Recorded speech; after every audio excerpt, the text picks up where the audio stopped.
Bangkok, working in a global role, and my job is innovation. Okay, so I'm kind of going to speak to you about what I have made out of a livelihood. Okay, so before we get into this, innovation, so we all keep on hearing stuff like, oh, it's great, it's important for every company. Uh, we just we always keep on hearing all the business leaders come up on stage and they say innovation is extremely important. Yeah, we keep on hearing it, right? But there goes the first question, that everybody likes it, but very few people kind of have an understanding of what innovation really means, or probably we have a very, very narrow definition. Yeah. So not to worry, I will not get very distracted, but the chat is open. So I would first want to understand from all of you, what are your thoughts? What do you think is innovations? And from there, probably it will be a perfect springboard. My slides won't change, my views won't change probably, but maybe it will help me understand you people a little bit better in terms of what you think are innovations. Yeah. So the chat is open, guys. Go forth and put forward your views, and we'll take it from there.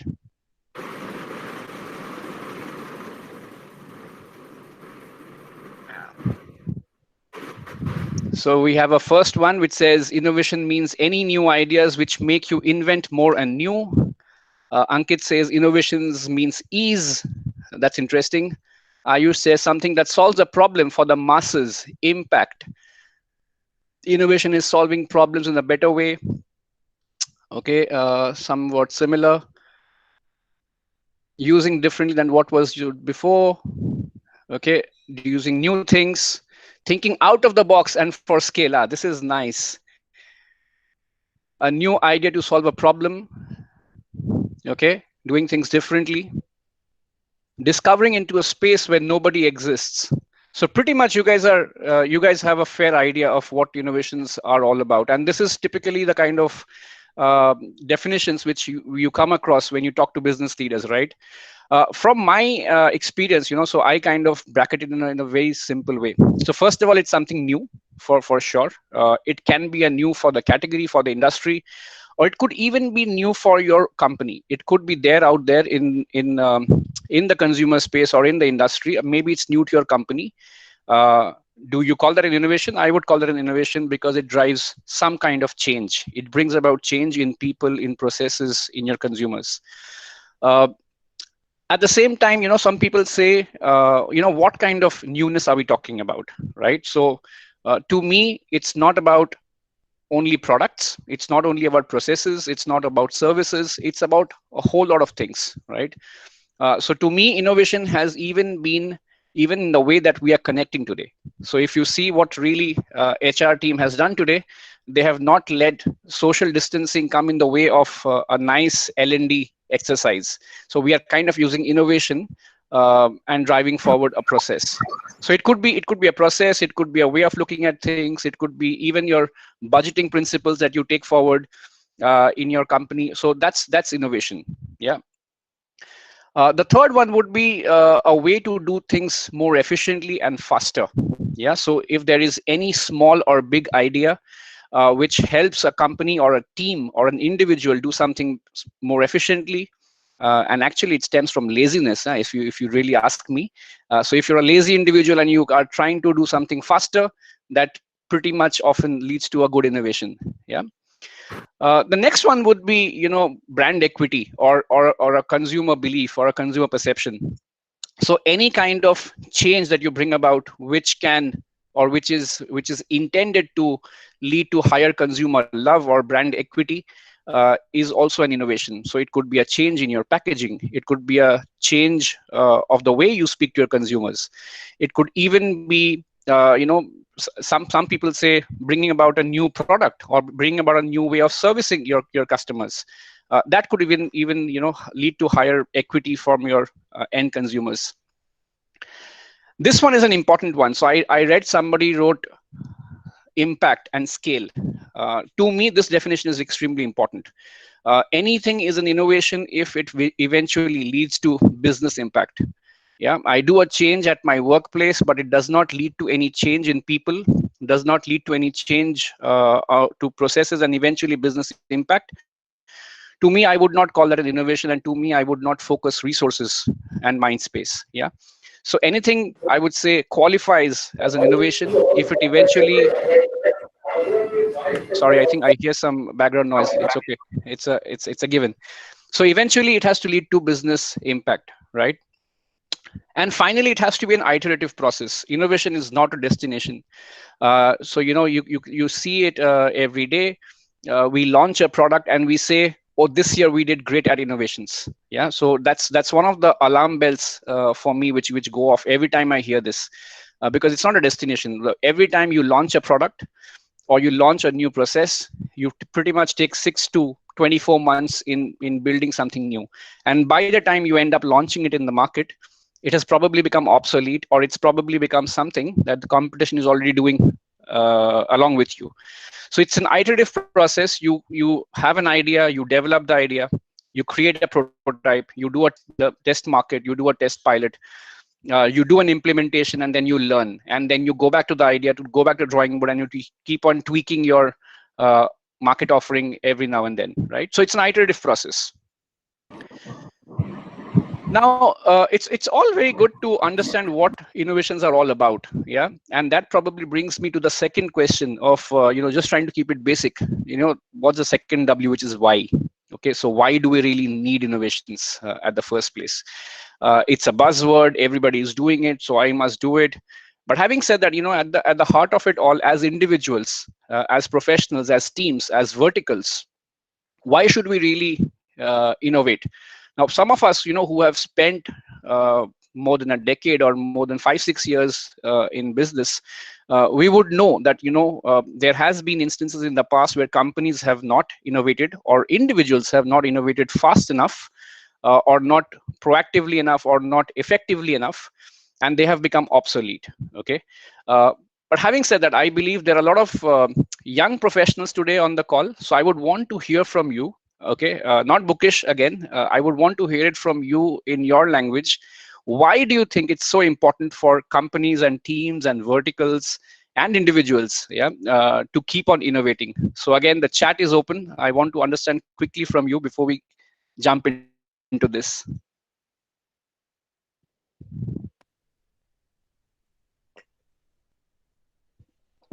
Rohit says to grow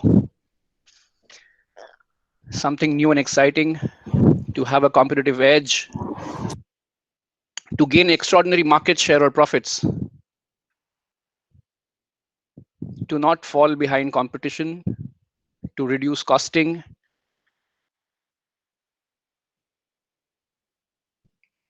to survive. I like this one.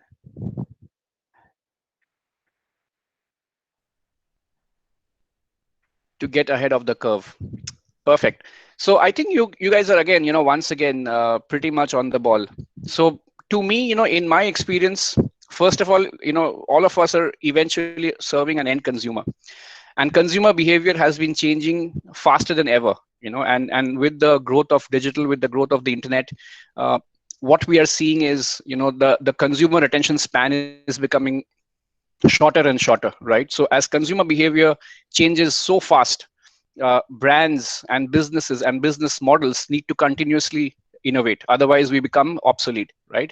So as some of you have already said, to understand and match the change, says Amit Kumar. Absolutely, bang on. So with changing consumer behavior, we must keep on changing our offering to the market. The market could be our dealers, the market could be our distributors. Even they are doing business in a very different way than what they were doing when I started my career 10-15 years back, right? So if the ecosystem is changing so fast, as a company, as a service to the industry, my offering should also keep on changing. Yeah.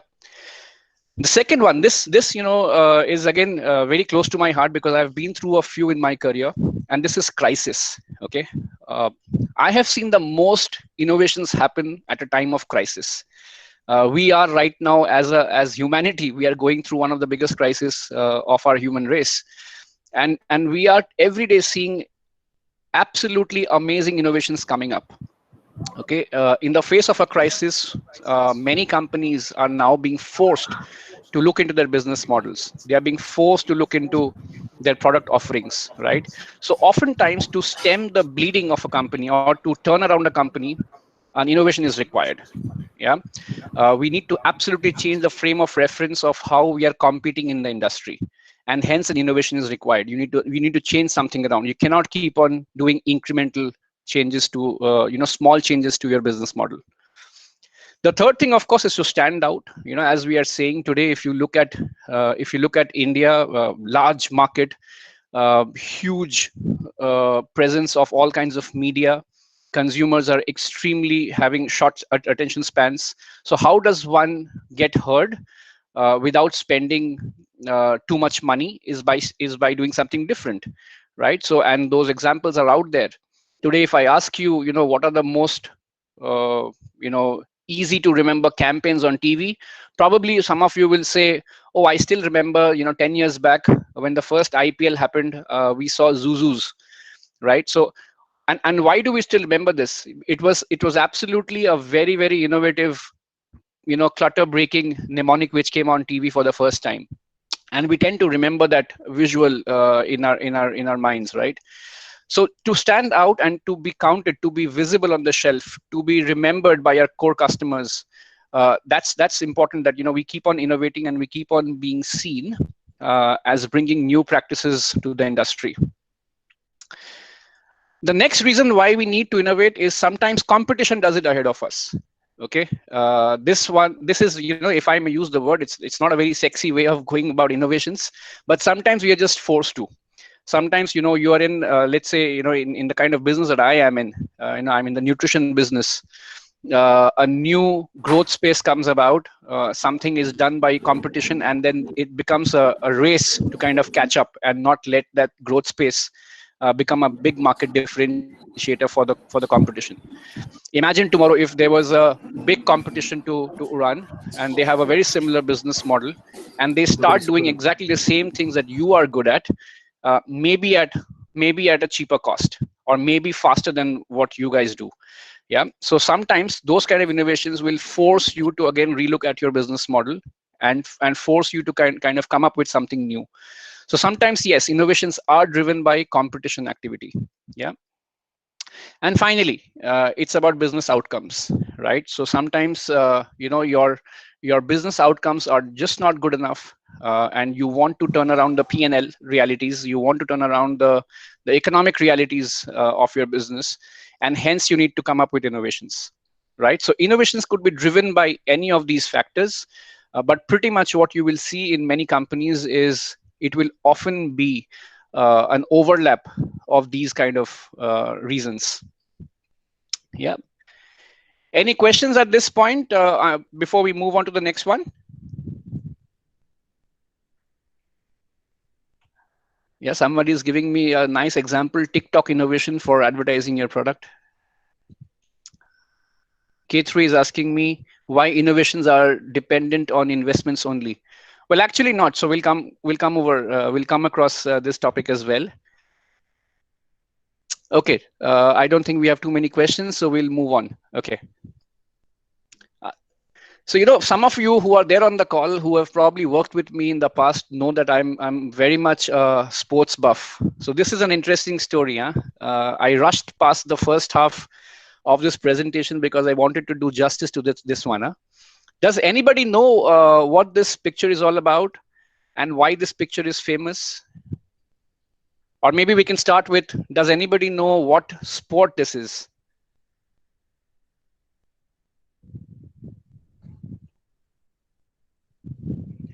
High jump. Rupendra says Bubka. No, this is not Sergey Bubka. Pole vault.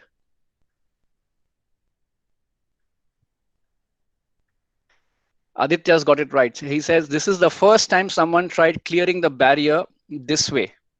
So that's actually right. Okay. So this is actually called the Fosbury flop. Yeah. This is the high jump. Yeah. And before the Fosbury flop became an in thing, there were different methods used for clearing the high jump. Okay. And this guy, Dick Fosbury, he was actually not a very gifted athlete. And during his formative years, he was never making it to the top teams of any of the athletic disciplines.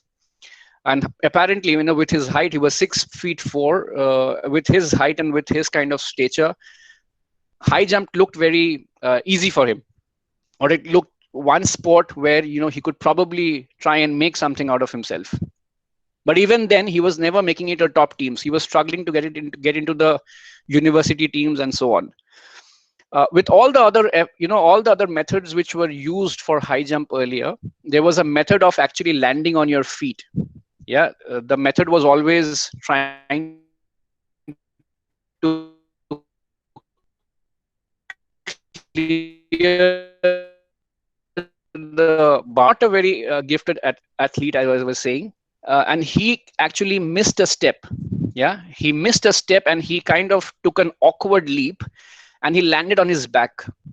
And all his coaches, they kind of discouraged him. They were like, you're out of your mind. Nobody has tried this ever before. And then he went on to not only get selected for the US team, he went on to win the high jump gold in the '68 Olympics. Not only that, such was the impact of this new way of doing the high jump that it has stayed for 52 long years, and it still continues to be the most effective way of clearing the bar, right? And there are many more such examples from the world of sport. Closer home, if I start talking cricket, the reason I did not take a cricket example was, it would make my presentation slightly less impactful. Many of you would start answering the questions. So I wanted to bring out an old story, which would probably bring out how this person who was lacking an ability, he turned it into an opportunity, and he did something which became the norm. Yeah, and that's really an innovation. He could have never won doing high jump the way others were doing it. He was not that athletic. He could have never cleared using a scissor kick. But he tried the Fosbury flop, which was his own creation, and he had to do it because he was desperate. He wanted to change his outcome, as I was saying, business outcome. So he wanted to change his outcome. He did something new, and it stuck. And he kept on refining it. It's an iterative process, right? Innovation. So he kept on trying it. He kept on trying it. People said this will not work. He did not listen to anybody. He took feedback, but he kept on listening to himself. And then he perfected the Fosbury flop, and it stood the test of time. It's now been there for more than 5 decades, and people continue to use this as the go-to technique for clearing the high jump. Yeah. So with that, now with a very interesting story from Dick Fosbury, and I'm told that we have a cross section of people here on this call today. We are already 132 people on the call. Good number. So who should be responsible for innovation in your company? Because I see a lot of comments saying we require budgets. Some people are saying we require ideas. So who should be responsible for innovation in your company? Me. Somebody has been okay. That's nice. A, B, C, D. Okay.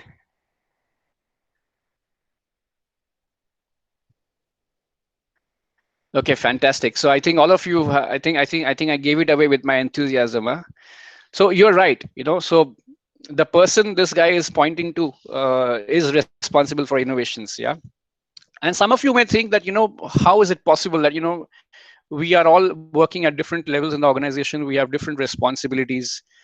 We have different job scopes. So how are we looking at innovations? Now, you need to go back to the definition that we spoke about. Innovation is not about bringing a new product to the market. Innovation is about doing incremental, big or small activities which help the eventual business outcome for your company, including HR. Yeah, so including HR. And that truly brings us to the next one, which is that innovation is not really an activity; it's a state of mind. And that's why we are calling this chat today the 365-day mindset. Yeah. On this one, I think my screen is frozen. Okay. So on this one, this is again a framework that I created today in the morning when I was thinking about this, how to bring alive this concept. So, if you see innovations, you could really measure it across 2 vectors. Yeah. So one is basically the scale of impact. Yeah. Any innovation would either have incremental small impact or it'll have disruptive big impact. A disruptive impact could be something which changes the industry. Yeah, so an innovation like Uber or an app or an Airbnb has disrupted, their industries in a big way. An incremental impact is something smaller, that you come up with a new flavor. you know uh, a company comes up with a new flavor of a drink. It's probably appealing to 1% more consumers. So that's an incremental impact. Yeah. And then you will see that you can again measure innovations again on another axis, which is quick and smart, which are very small changes. I change the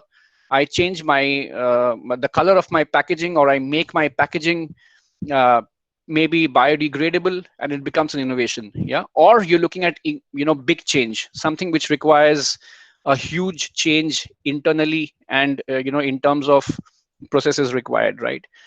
And you will realize that across these two axes, pretty much all innovations can be mapped, right?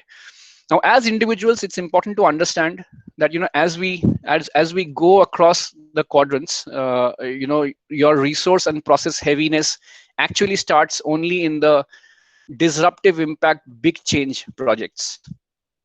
Yeah.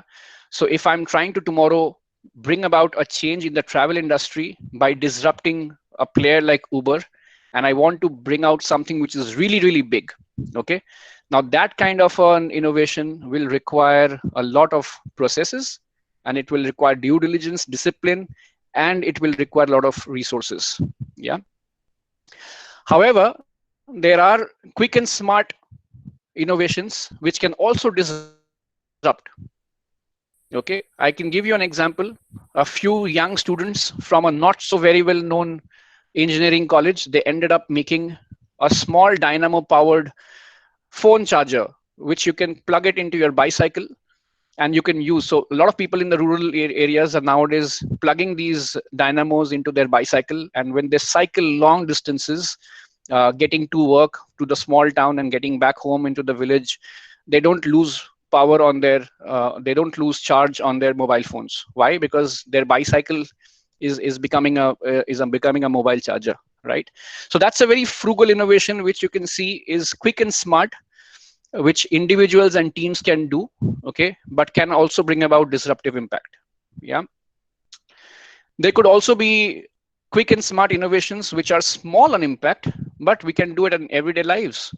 So for example, today we are in social distancing, right? Many of you are very frustrated. You cannot reach out to your dealers, you cannot reach out to your teams, to your functional managers in the way that you would like to, in the way that you would want to support your teams. A lot of us are writing long emails. We are getting into long chats on WhatsApp. And today, suddenly, I see a lot of business leaders are using video recordings, just to cascade information. So I see a lot of business leaders nowadays just recording a short video from their mobile phone and sharing with their teams. And why do they do this? Just to build a little bit more proximity, just to break the clutter, just to feel a little bit more closer to their teams. Our sales teams have been doing that since forever. Fantastic. So you guys definitely are, ahead of the curve, innovative company. No doubts about that.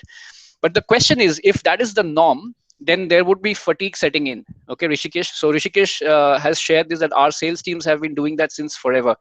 Now, if you've been doing that forever, the question is what next? Because as I said, innovation is iterative, right?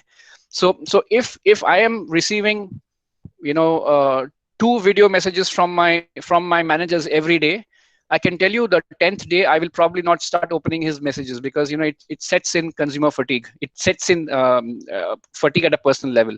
Now you may not want to admit to that because many of them are on the call, but yeah, I know that's a reality. So the question is, where do we go from here, right? Then WhatsApp video calls will help.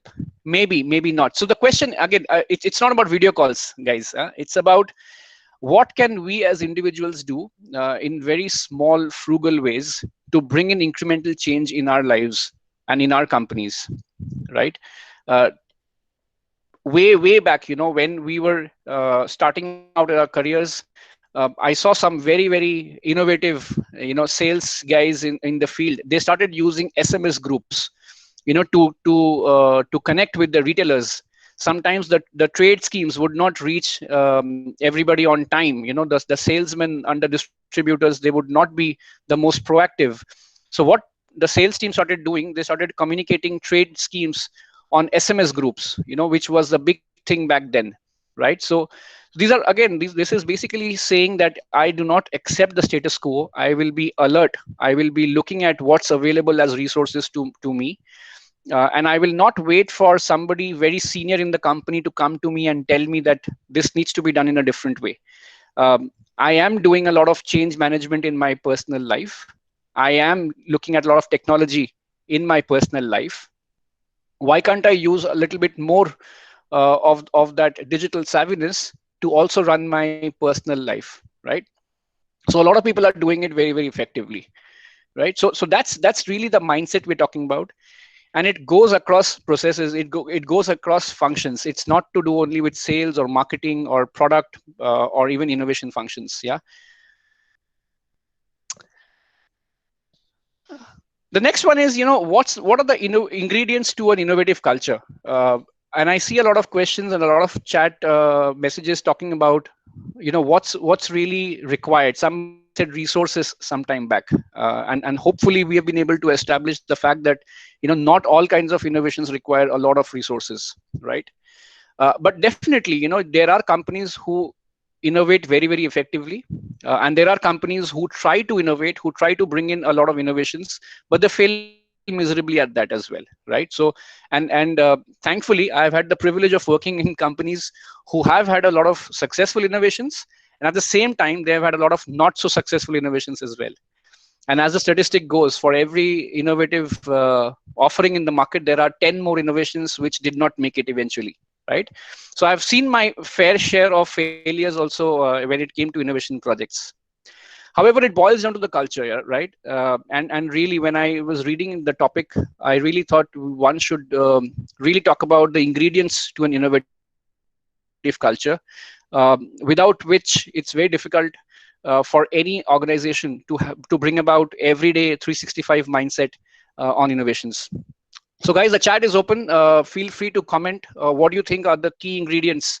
What is the masala and tarka required for an innovative culture in any organization? And Udaan being such a young, vibrant organization, you're picking up good talent from the market everywhere. We would be very keen to understand what you think are the key ingredients to an innovative culture. Creativity and empowerment, openness to stupid suggestions. That's nice. Motivation, a new idea which helps the current people. Okay, keep the thoughts flowing. Trust,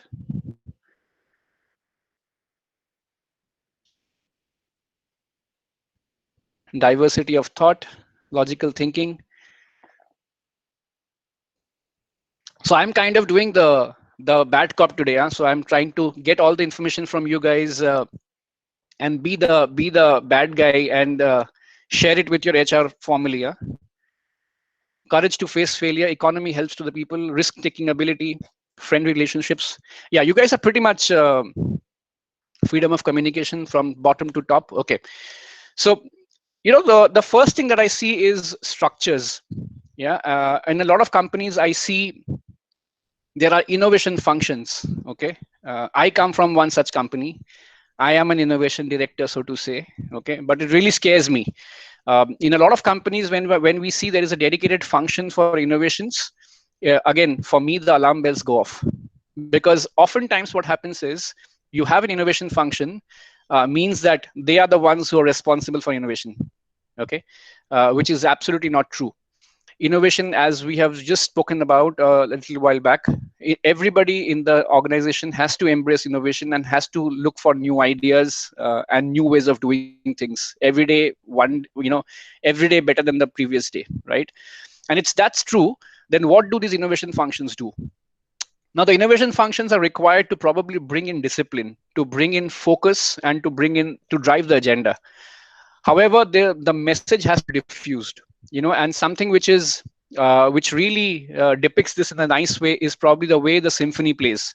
where the master of the ceremony, he kind of he drives the agenda, whereas the music is kind of created by everybody else in a cross-functional team, right?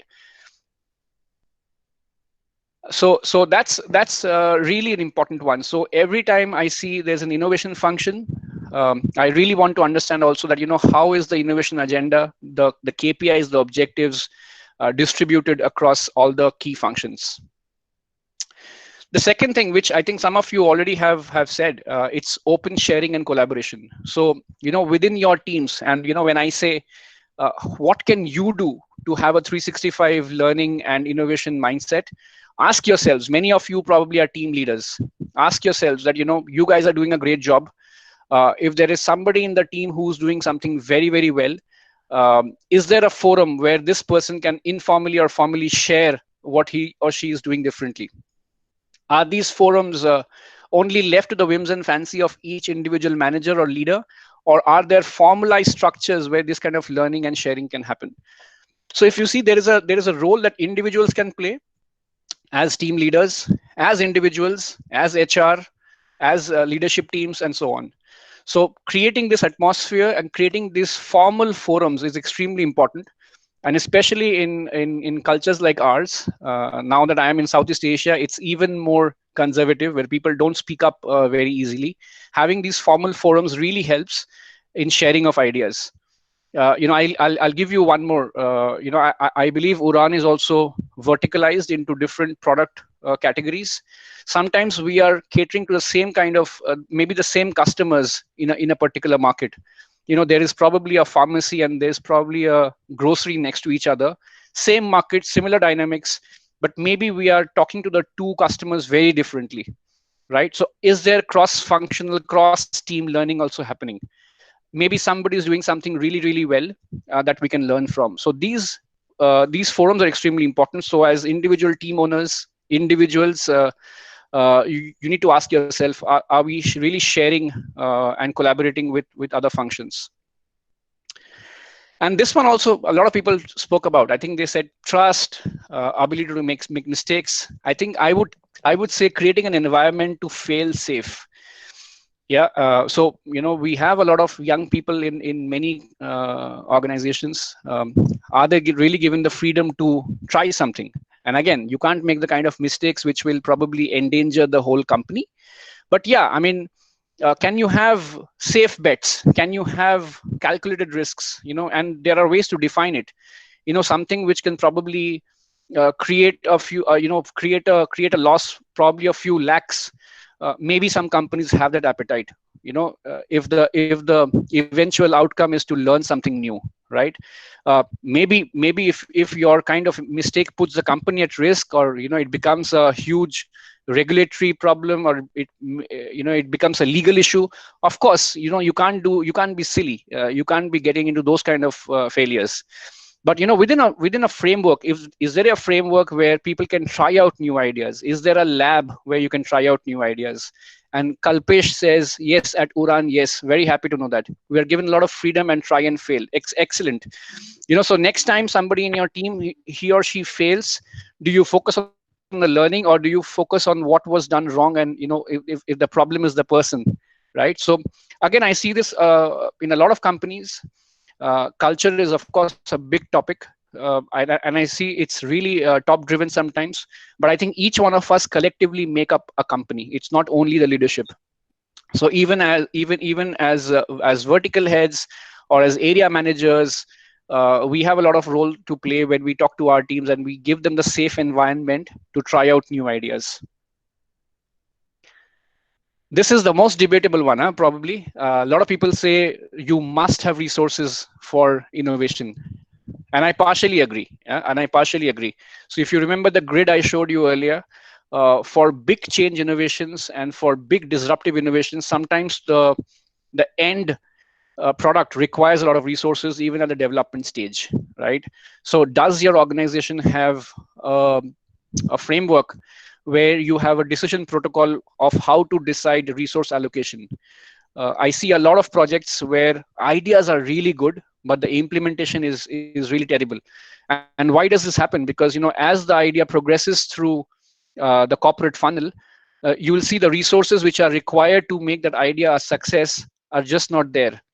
And it really comes back to, how are decisions made in an organization, how are resource allocation principles put in place, and how does leadership really look at these topics. One resource is time and bandwidth. Absolutely. So totally agree, Rishikesh. So resources doesn't just mean money or putting up a plant or investing capex. It means time and bandwidth. And if you really put it down on an Excel sheet, time and bandwidth is also money, right? So is there a team excess capacity there with team's bandwidth, which can be used for these ideas, right? So absolutely true. And again, at an individual level, probably you will be able to extend your bandwidth by doing something incremental.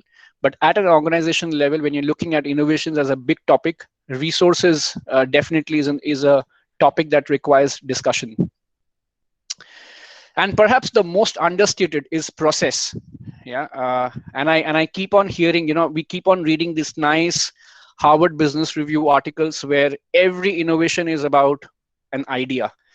Today you go to Google and you talk about innovations, and you search innovations, you will see everybody is talking about the idea which became famous. Today, if I ask somebody what is Udaan all about, they'll talk about the idea. But really, it's about a process. Yeah. So especially when some of your innovations require big resources, they require a decision of a certain seniority levels in many organizations, because just to create a safe environment for you to fail, you need some senior people to also watch your back and say, okay, go ahead, spend these resources, and then we see what we make out of the innovation, which is why a process is important. So I will not go too much into the detailed process, but many companies, you will see they have a funnel process where all the innovation ideas are put into the funnel, and there are stage gate milestones. So every milestone you have certain criteria. If you tick the criteria, you go ahead. If the idea fails to tick the box, you go out. So is it commercially viable? Is it doable with our current capabilities? Do we need to have more capabilities in place? Will this work in the real world? Is it really easily scalable? So all those questions when you bring about, you will see you are able to qualify or disqualify some of the innovation ideas, and that really brings about the best innovation ideas for resource allocation. So again, if you see what you have on the chart are really overlaps. So it's not that, oh, in our company we are doing this but we're not doing that. I think all of these, depending on the kind of business model you're in, all of these, they kind of play in tandem to make this a really viable subject for innovations. I have a question here. So Abhay is asking me difference between innovation and disruption. Okay, so innovation is, as we said, it's anything new which brings about change in people, process, business outcome. A disruption is probably an end result. Okay, a disruption is an innovation really changing the way the world used to do things, or the world used to consume your category. Okay, so just to probably give you an example close to heart, probably. So I used to work on a brand called Mango Slice when I used to work in Pepsi. And this one year we brought about something which is made from Alfonso mangoes. Okay, so that's an innovation. So you have a mango drink, and then this was a slightly better mango drink. Okay, but what is a disruption? A disruption would be somebody putting real mango pieces inside a drink. Probably you can feel and bite into the mango, or maybe a different way of consuming the category altogether. So which maybe is such a big an innovation that it starts taking away 30%, 40% market share of the entire juices category. So that's really a disruption. So it's an end game which is really big for the industry, which changes behavior, which changes people, processes, and business outcomes in a very big way. Yeah. So in summary, guys, so I had promised that I'll take about 40 minutes to finish my discussion. Probably it'll be 45, and then we will get into questions. I see the group is extremely extremely trigger happy, asking a lot of questions. So we'll keep a few minutes aside for questions. So in summary, guys, what did we talk about? We said Innovations is about impact. It's about anything which impacts business, people, and eventually outcomes. Everyone is accountable, so it's not that there is an innovation function, and this really is from the bottom of my heart. I keep saying this in my own organization as well, that I only lead the agenda, marketing probably only leads the agenda, sales sometimes only leads the agenda, but everyone is accountable for business and for innovation. And finally, it's planned. Innovation does not happen by chance. Innovation happens, yes, with a very open mind, when you're alert and when you're observant, and when you're open to trying out something new. But it does not happen by chance. Big innovations happen when you plan it well, when you have a framework of taking decisions, when you have an environment of feeling safe, and when you have resources put in place. Yeah. So that's the long and short of it, guys. Very quick discussion on innovations and what I have learned on this very interesting subject during my journey. So now open to questions.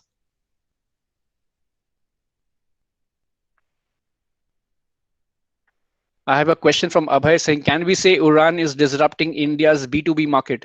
I would believe so. So I have been a little bit away from India, not following exactly what has happened.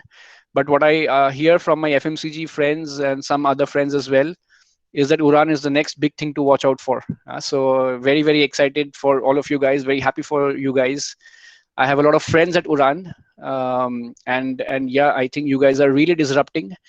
At the same time, one must remember is that since you guys are at the ahead of the curve and disrupting the category, there is somebody out there who's thinking of disrupting you as well, which is why it's important to continuously keep on changing what you're doing today, because what got you here will not get you any further probably. Yeah, so it will be good enough for the next few years, but you need to continuously keep on improving your processes.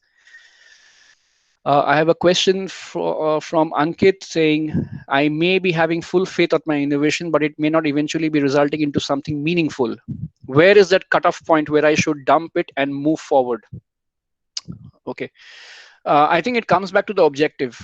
If the innovation is for learning, then the moment you think you have a learning to improve the prototype, you should dump the prototype and move on to the next model. It could be a business model, it could be a process. If the objective is to hold on to market share, or to push back competition, so I know I have a product, I know the product is suboptimal, it is not doing as per what I expected, but if I take it out of the market, it will be even worse, because there is a competition who will eat out my shelf space. It will eat out my entire business market share. So in that case, probably I'd want to stay put. So it goes back to the objective. Till the time you think the innovation is on track or delivering some part of the objective, you stay on, and you should not dump and move forward very fast. But yeah, the moment you think you have enough learnings in place to improve and come back faster and stronger, dump and move ahead. Not necessarily outcomes, but the innovation process structure. Okay. Anirban Bose. Okay, my namesake. You as an innovation direction, what would your take that startups can do on having an innovation wing? How does that wing operate in companies like Danone or MNCs? Okay. Okay. Okay. So let me take the second part first. How does this wing operate in companies like Danone or MNCs? So first of all, in most of the big companies, the innovation teams are cross-functional teams.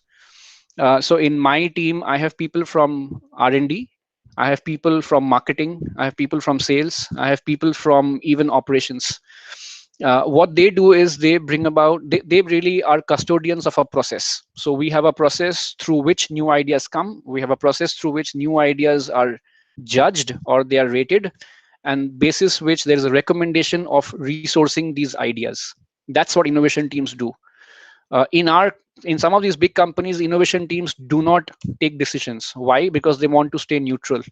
They only make recommendations to eventual decision makers, so that resource allocation can happen.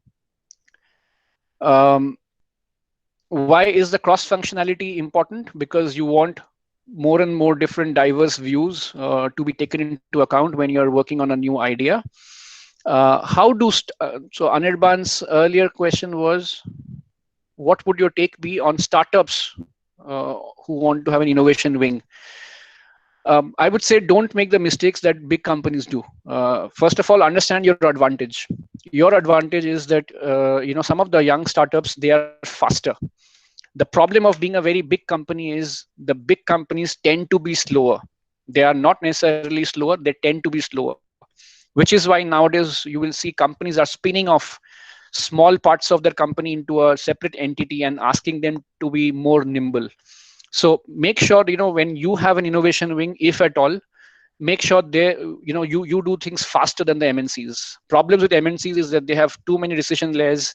They have regional team, they have global team, they have country team. Thankfully, you guys are only within India right now. Make sure you break down silos, take decisions fast, and disrupt the market quickly, because disruption is all about time. Disruption is not about resources. Time is of utmost importance. Yeah. Snehal has asked, in your experience, do you think matrix organizations are more prone to innovations at all levels due to solid processes versus startups who are supposed to innovate? Again, yes and no. I think matrix organizations have their own issues to deal with. I right now work in a matrixed organization, and if I can be very frank and free with you and speak with a lot of candor, I have around 4 bosses. Okay, so I have one solid line reporting and 3 dotted line reportings. Maybe 1 or 2 of them are not even aware that I report to them. But jokes aside, what that does, it kind of makes people align with multiple stakeholders before a decision is taken, right? And probably Danone is still way far ahead. As a food and beverage company, I have worked in companies who are even slower in decision making. So some of these matrix organizations, they work because of the cross functionality. They work because they have a lot of resources, but they're also very slow because of the same reasons. They have too many resources. They have too many senior people, sometimes. So sometimes being a lean team really helps in putting things fast. All innovations are only marketplaces connecting the people with sources. There is not much difference in these innovations, I believe. Take an example of Oyo, Flipkart. Yeah, I mean, these, I agree. I don't think there's a question, there's a comment. Okay. What company top of mind for you have a good innovation strategy in place? Like, is 3M one? Asking so that we can study them for the thing that they are doing right. Okay. I would suggest look at some tech companies who are continuously bringing up new products. Okay. So it could be in the form of a service as well. Okay. So even if you look at companies like Zomato, I mean, they started off from a very simple model of having food reviews, and now they're fully into a food ordering app, right? I mean, probably people have stopped going there only for reviews, right? Why is it a good innovation strategy? Because they really owned the equitable consumer space. They became the Google of food first, and then it becomes even easier for them to extend vertically. So probably that, I think those kind of companies, tech companies who are really doing a lot of forward and backward integration, they are very interesting to study. FMCG would be the other one, who are bringing in products faster and faster. The interesting thing one must learn from FMCGs is how now they are becoming more and more humble. A lot of the big FMCGs have been forced to become humble, and now they are collaborating with the ecosystem. And that's my number one learning. When I look at FMCGs, they are working with smaller companies, they are working with innovation labs, they're working with small startups who can make products much faster for them. They are not necessarily only depending on their own R&D departments. So something that I would also encourage you to do is to start looking at other smaller players who may be potential competitors also in the future. Collaborate with them. You never know, maybe they could be an interesting acquisition target for you. They could be interesting incubators for you for some of your ideas. Many of our ideas, sometimes we are not able to do it in our own markets because the stakes are probably too high when we do it with our kind of business model. But when we try those ideas with a smaller company through their cost models, it becomes much more viable. It becomes a nice incubator for these ideas. Please suggest us learning materials, books, podcast on case studies of impactful innovations. Google is full of them, so I will probably refrain from suggesting something. I do a podcast as well, by the way. How to accept failures while innovating? Again, I think failures and acceptance on innovations, the most thrown around statistic is that 9 out of 10 innovations don't work, and that's true. However, when I see most companies and most of the companies I have worked with, when I see their forecasts, when I see their financial planning, uh, everything is a success in the future. I have never seen any innovation manager stand up and say there are 10 innovations, one of them will work. Everybody says these are very well thought out, insightful innovations, and this is going to change the way mankind used to live. However, it's never true. The 10:1 ratio continues to hold. Okay. Um, how to accept failures is simply by putting in place a decision protocol. If you are putting in resources behind innovations, they have to be well thought. They have to be around a framework. You can't take decisions on resourcing innovations for gut feel. Okay, so I have again burnt my fingers in many companies because we thought something would work and we launched it, and later on it looked like an obvious failure. Yeah, so make sure your innovations are tested out in the market. Fail fast. If you have to fail fast. Remove all evidence that you ever tried.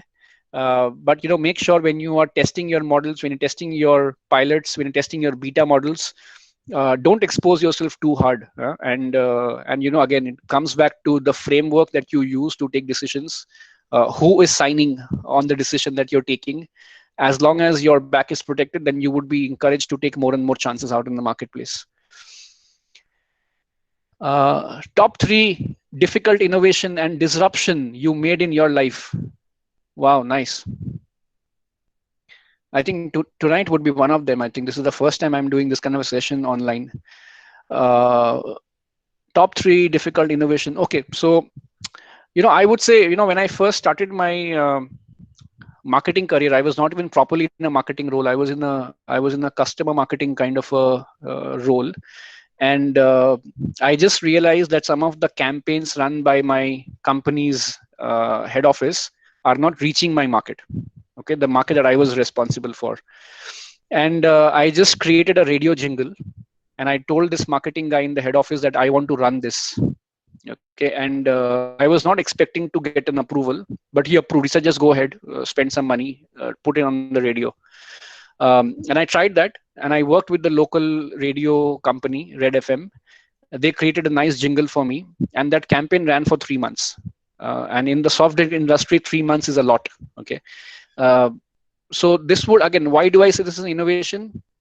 Because nobody expected me to do it. It was not in my job scope. I did it because it was a passion project, you could say. When you are a young MBA from a business school, you think you will do marketing, you will make ad films, which is never the case, or most often not the case. Yeah. So I just wanted to create a radio jingle. I made one and it worked. I would call it a disruption because the campaign worked. We did some very good numbers that summer, and it led to business impact. And finally, it's also because it kind of paved a career in marketing later on for me. It did a lot of good for me and my career. It was not the fact that was a radio jingle was very good. In fact, now when I look back, I think it was quite a questionable campaign. But the fact that I tried something new and I took the initiative was kind of noticed. Okay, so I would call it something which is right up there as a difficult and a disruptive thing that I did. What else? Nestle India, in my opinion, is a good innovative company, especially post Maggie fiasco, says Nipun. I totally agree with you, Nipun. I think the way they have been able to come back after the crisis, and as I said, one of the most important triggers for good innovation is a crisis. And Nestle went through one, especially with their Maggie brand, and they came back very, very strong. Yeah, and today I think it's completely behind us. It's difficult to imagine that it's less than 5 years ago, or maybe just 5 years ago, when they went through that crisis. Today, as we speak, during the COVID crisis, what I hear is in India, Maggie is out of stock. Okay, so that's testimony. What's your view on rocket internet like companies which take an existing business model and try to disrupt by doing it better?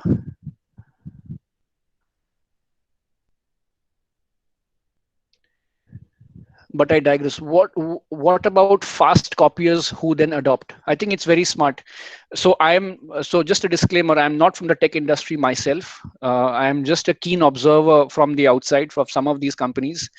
I spent some time in Myanmar, before I came to this role. And Rocket Internet is a very big company. Used to be a very big company over there.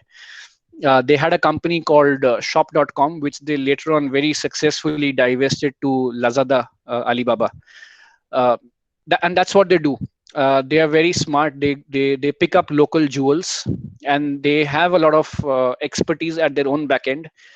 They get into markets which have a very difficult. I would say they get into a zone where the entry barriers are high, and they know they can fix some basics.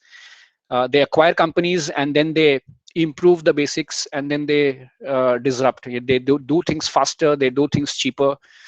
I think it's an interesting way that they go about. Um, there's a question. It's a long one, maybe. Okay. I think some of you are having a discussion within yourselves in the chat itself. Nice. A company invests a lot to innovate and differentiate, but the competition can imitate it fast. So, can a company restrict competition to imitate the competition? Many ways, yes. The answer is patents, okay, or copyright. So, especially in my kinds of business, so I'm in the nutrition business. When we come up with an innovation, there is a chance that you do a clinical study or you come up with a science which can be protected by a patent or can be protected by a way of or probably marketing claims. When you do that, that can be protected. Sometimes it's also being the first mover. Sometimes it's about a fact being out there, but the company who talks about it the first, they kind of stick in consumer memory, right? So that's another way of having a differentiation which can stick and which can stay on for a long time. um, how else can you restrict competition to imitate the competition? There are no other ways. The other way to restrict your competition would be continuously keep on innovating. By the time they catch up with you, you are onto something else. And that's definitely something that, which is why we keep on saying that, it's an iterative model. When you get to your prototype which is good enough for the market, somebody is looking at copying that for you, so you have to move on to the next one. Yeah. How to have proof of concept for your innovation? Have pilots. Definitely before you innovate, when you put in a lot of resources into big projects, you must have smaller budgets and carve out a separate market definition which you can call as a pilot. Test your, put your innovation thinking to an acid test. Get your pilots to work. I see a lot of products being launched pan India. Some of the companies I've worked with, they do this very, very well. They will launch something maybe in 3 districts of West Bengal and 4 districts of Bihar, and they'll test pilot a concept, and then they will roll out with learnings much later.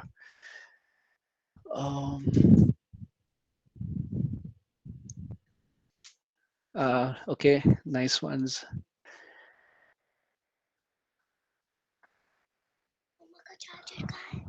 My daughter is now disrupting me on this call. I'm on the call.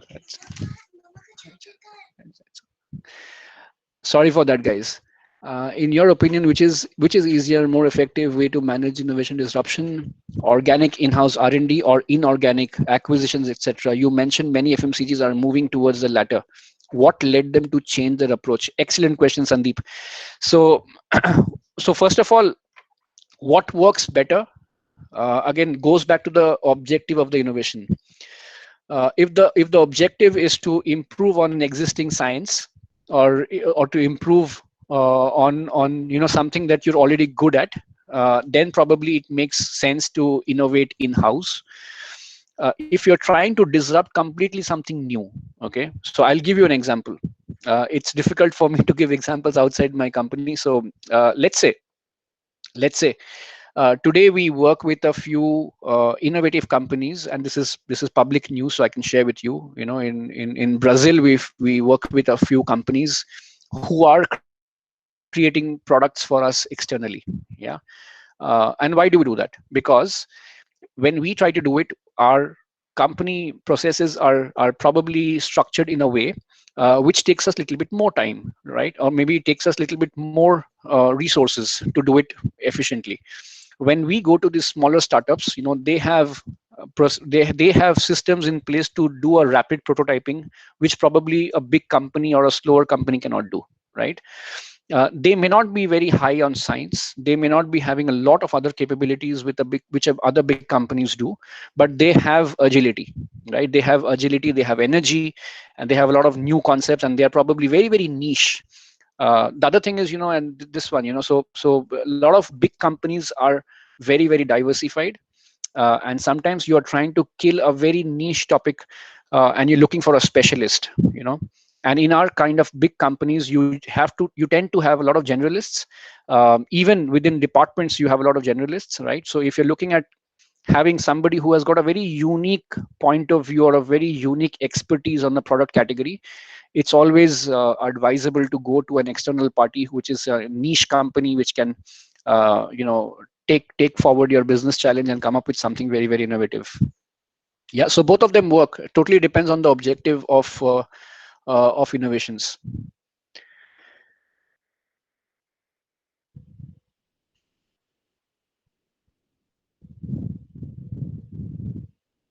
Yeah, so Anirban is giving a few good examples. I think after my daughter coming in and disrupting me, some of you are saying thank you, thanks for the session. So I think that's a polite way of saying good night. So I'm happy to take a few more questions, or happy to connect with you guys on LinkedIn, and you can always catch up with me. If you want to catch up with me on WhatsApp, etc., you can request Anusha. Maybe she can share my number with you. So thanks, guys. Thanks so much for your time.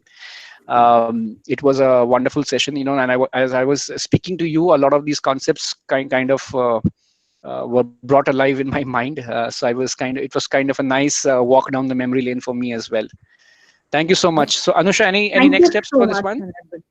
I guess that's it. Any more questions? Anyone? I guess that is it, Anirban. Thank you so much for that extremely insightful and as well as interactive session. I guess the quality of the discussions in this session has been great. Thank you so much. Hope to hear more from you. Please do keep interacting with us often. My pleasure. My pleasure. And remember, HR also has to play a part in innovations. Yeah. Absolutely. We've Bye-bye. Good taken night, a note everyone. from Thank the you so session. much for your patience. Thank you. Thank you. Good night, Anirban.